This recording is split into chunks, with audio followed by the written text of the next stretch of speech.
The humble narrator, he goes to the post office to mail a package. It's a very long line, a bunch of horrible people. He's filled with existential angst because of waiting in a long line at the post office. So he feels he needs to go to have a drink. So he wanders down Polk Street and to have a drink. And this is where the story begins. I passed a small cafe that had a Middle Eastern vibe. There are a few plastic chairs and tables out on the sidewalk, and a sign that advertised happy hour specials. Two women were sitting at one of the tables, drinking glasses of white wine. They both looked to be in their mid to late 20s. One was tallish with dark hair, the other smaller and thin, with long blonde hair pulled behind her head. They were both wearing tight blue jeans, halter tops, and high heels. Both were attractive, the smaller one more so. I paused to read the happy hour sign. The two women seemed to be arguing. They made exaggerated faces and hand gestures, wine splashing out of their glasses. The taller, dark-haired girl seemed to be admonishing the blonde for drinking too much, too early. They both had thick Russian accents. Oh, fuck you! The blonde said to the taller one. The brown-haired girl caught me glancing their way and gave what I took to be a small, apologetic smile. I shrugged and smiled back. I walked in the cafe and ordered a glass of wine from the Turkish man at the counter. I'm calling him Turkish, to be honest, I don't really know. But I walk out with my wine and I sat at the empty table. The women were still arguing, but it seemed mostly just to pass the time, to amuse themselves. The blonde was searching through her bag for something, and eventually she pulled out a phone. Doing so, she knocked over her half-full glass of wine. Oh, shit. She said. See? The taller one admonished. See how drunk you are. You're too drunk to even dream. And it's only 3 in the afternoon. Shut up, you stupid cow. The blonde dismissed her with a wave of the hand. Leave me alone, why don't you? I'm going to go inside and use the bathroom. The taller one said. Can you take care of yourself while I'm gone? I take care of myself my whole goddamn life. The blonde replied. I take care of you too. I take care of every fucking body. Don't drink all my wine when I'm gone. The taller one said. Fuck you. Good. Just go already. You're making me crazy. The taller one got up from the table. She met my eye on her way inside the cafe. Oh, I'm sorry. She said. My friend drinks too much. Sometimes she makes a sin. It's okay, I said. Once the taller one was in the cafe, the blonde grabbed a glass and finished it off the contents with a single gulp. She dug through her purse and pulled out a crumpled pack of cigarettes and a small purple lighter that she couldn't get to work. She tried again and again, swearing to herself with words I didn't recognize. Eventually, she threw the lighter out in the street. It bounced twice and then was still. Shit, she said. She looked in my direction, seeming to notice me for the first time. She pulled herself up from her chair and walked over to my table, wobbling slightly in her heels. She carefully lowered herself into the empty chair across from me. She smiled with slightly glassy eyes. She held her cigarette out a few inches from my face. Her hand was small, with long nails painted bright red. There were rings on most every finger. You got a fucking light? She asked. It's possible, I said. And I fumbled in my pocket for a little plastic lighter that I carried around with me for just such an occasion. I lit her cigarette, and she took a big drag and exhaled long and slow. I'm going to smoke the shit out of this cigarette. She said. Go for it, was all I could think of to say. The blonde stared blankly at me for a moment, and then smiled. Hey, you are okay, she said. I like you. Thanks, I said. I am Inessa. She said. Hello, Inessa. Me and my stupid friend are on vacation.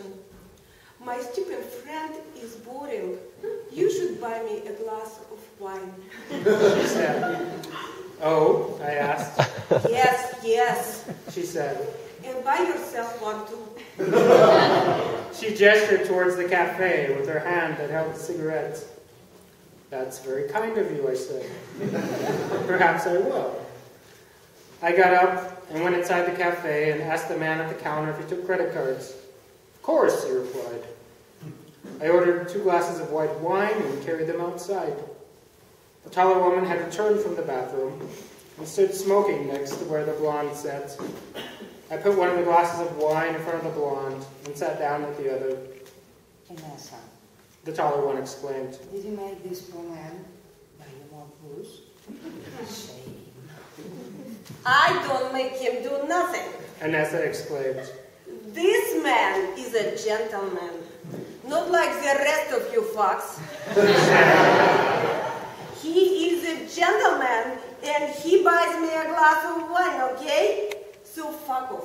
Oh, Vanessa. The taller one sighed. You should not have her. She said. Oh, you shut up. Anessa said, waving her new glass of wine in the air. You go away and let us drink our wine.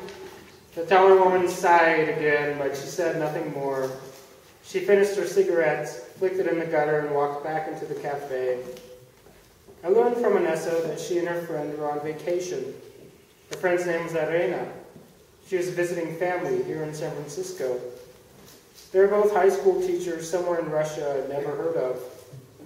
They taught English to grade school children. They were waiting for a guy who was supposed to sell them some weed. Anessa said the weed was much better in San Francisco than it was in Russia. Then her purse started beeping. She pulled her phone out and answered it. What? She said into the phone. Maybe this is Vanessa. Who wants to know? As she talked into the phone, she managed to pull out another cigarette, which she held out before me. I lit that one too. Harold? Anessa said into the phone. Who the fuck is Harold? I don't know any goddamn Harold. She threw the phone back into her purse and finished off her glass of wine. Assholes. She said disgustedly. Reina stuck her head out of the cafe. Vanessa, what are you yelling about? Who was on the phone? Fucking Harold. Anessa yelled. Who is Harold? I don't know any fucking Harold. So then why are you talking to him? Who the fuck should I know? It was then that Anessa realized her wine glass was once more empty. She held it out to Arena. More wine. I'm not buying you any more wine. You're useless. Go away from me. Anessa quickly turned from Arena to me. You, my beautiful new friend. Buy us more wine. I don't know, I said. Arena might get mad. To hell with Arena. With this statement, Anessa made a sweeping hand gesture that sent her wine glass shattering on the pavement. Shit! You see how angry she makes me? This is what happens! I picked up the pieces of glass as best I could, while Anessa sat smoking as she watched me. I went inside the cafe to tell the man behind the counter what had happened, to apologize, and to order 2 more glasses of wine. The man laughed and said, "Those Russian girls are crazy. They cause all kinds of trouble. They broke things yesterday, too."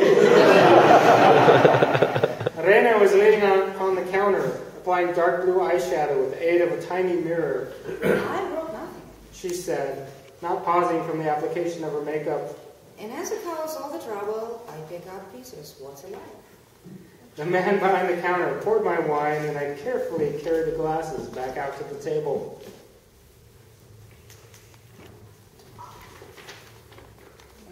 Don't let Anessa get into any more trouble. Arena called after me. I told her I'd do what I could. When I got outside, Anessa was berating a man who had apparently asked her for change or a cigarette. She was waving the man away with exaggerated gestures of the hand. Shame on you, shame! She said. I put Anessa's wine in front of her and sat down at the table. Ah, my wonderful friend. She exclaimed. Just in time to save me from the assholes. We toasted to the sunny San Francisco afternoon and we drank our wine. Inessa pulled another cigarette from her purse, this time offering one to me as well. I took it. "I'm going to smoke the shit out of this cigarette," I said, as deadpan as I could. Inessa paused a moment and then broke into a mighty laughter, pounding her hand upon the table. I barely managed to save the wine from being once more sent to the sidewalk. Inessa grabbed my hand and pressed it between her own. "Let me see your eyes," she said. I looked at her and she nodded and her face became suddenly serious. "Yes," she said. "just as I thought. You have lovely green eyes, kind eyes.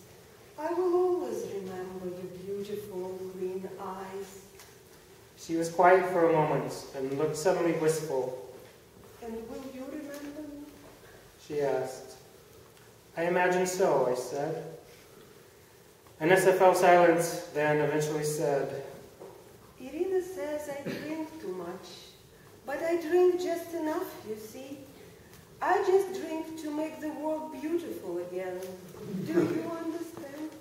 "I think so," I said. It was just then a man rode his bike upon the sidewalk and screeched to a stop in front of our table. "Jimmy, it's Jimmy! Hey, Rita, Jimmy's here!" Inessa shouted. "It's about fucking time." Elena shouted back from the inside of the cafe. Jimmy locked his bike to a nearby parking meter and walked over to our table. He looked to be in his mid-30s. He had shoulder-length, shaggy brown hair, a bit of gray, and about 5 days' worth of beard. He wore faded jeans and a Slayer t-shirt. Inessa leapt up, pulling me with her. "Jimmy, this is my beautiful new friend," she said. "He bought me wine." I'm sure he did, said Jimmy, half-heartedly accepting my offer of a handshake. "I need a beer," Jimmy said, walking into the cafe. Inessa followed him, leaving me alone outside. I finished the wine in my glass and then switched it with Inessa's, which was still half full. And I watched the people walk up and down Polk Street, and I thought about the strangeness of life, how it was filled with horrible things like death, disease, and the line at the post office, as well as things of a more magical nature, like drunken girls from foreign countries who liked my pretty green eyes. And for the time being, at least, there seemed to be a strange kind of balance to the universe. A few minutes passed, and then Jimmy emerged from the cafe with a beer and sat down at my table. "You know the Russians?" He asked me. "We just met them a little while ago," I said. "Be careful with them. Jimmy said. They'll fuck you over, and if you give them the time, they'll fuck you over if you give them the chance." Oh yeah? Hell yeah, they will. The way to deal with girls like that is to treat them like shit. And before you know, they'll be eating out of your hand. Okay, I said. Jimmy drank his beer and seemed to study me a bit, as if he were trying to figure me out. He pulled a plastic bag of weed from his backpack, and he put some in a little pipe. He lit it, took a few hits, and passed it to me. And I took a long hit, coughed, and handed it back to him. "This is the good shit," Jimmy said. "I can tell," I replied. "What do you do?" Jimmy asked me. "I've got 3 months of unemployment left," I said. "And I write." "You look like somebody who writes." Jimmy said. "What do you write?" "Poems and stories." "About what?" Jimmy asked. "I don't know," I said. "About this." I motioned with both my hands to everything and nothing in particular. Jimmy nodded in a way that suggested he understood, but didn't necessarily approve. You gonna write about the Russians? Maybe. Shit, those bitches aren't worth writing about. I'm writing an espionage novel. I got me an agent and everything. Oh yeah? Hell yeah, you just wait. People are gonna buy the shit out of my book. Then I'm just gonna coast. Sounds good, I said. We both took a few more hits from Jimmy's pipe, and eventually he returned it to his bag, pulled out a business card, and gave it to me. It had a name and a phone number and a picture of a marijuana plant. If you ever want to get the good stuff, you give me a call. He said, Just remind me who you are, because I don't sell to just anybody. And you need a medical card, but I can get one of them too. thanks, I said. All right then. Jimmy said. He finished what was left of his beer, retrieved his bike from the parking meter, and weaved his way down the sidewalk. I drank my wine and watched him disappear. I could hear Inessa and Arena from the cafe talking loudly or arguing or whatever it is they did. And right then a sky blue El Camino pulled up and stopped in the street right in front of me. The thing sparkled in the sunlight as if it had just come off the assembly line. A Latino man with a shaved head and sunglasses sat behind the wheel. He sat there in front of the cafe, gunning the engine. Rings glistened on his hands that gripped the steering wheel. Arena stuck her head out of the cafe door. Inessa! She shouted. It's Harold! Hurry! What? Where? Who the fuck is Harold? Inessa's voice bellowed from inside of the cafe. Harold, the guy with the ring! Hurry! Arena climbed inside the El Camino and she sat close to the Latino man. A moment later, Inessa scrambled out of the cafe. She tripped on the sidewalk, but was up again before I could try and help. She grabbed her shoe that had come off and squeezed into the car next to Arena. The Latino man gunned the engine even louder.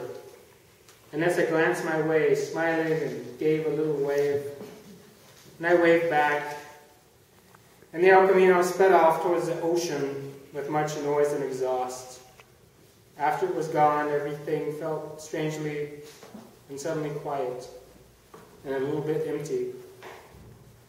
And I finished my glass of wine and walked a few blocks back to the post office. The line was even longer than before. I walked in, I sucked it up, and I waited.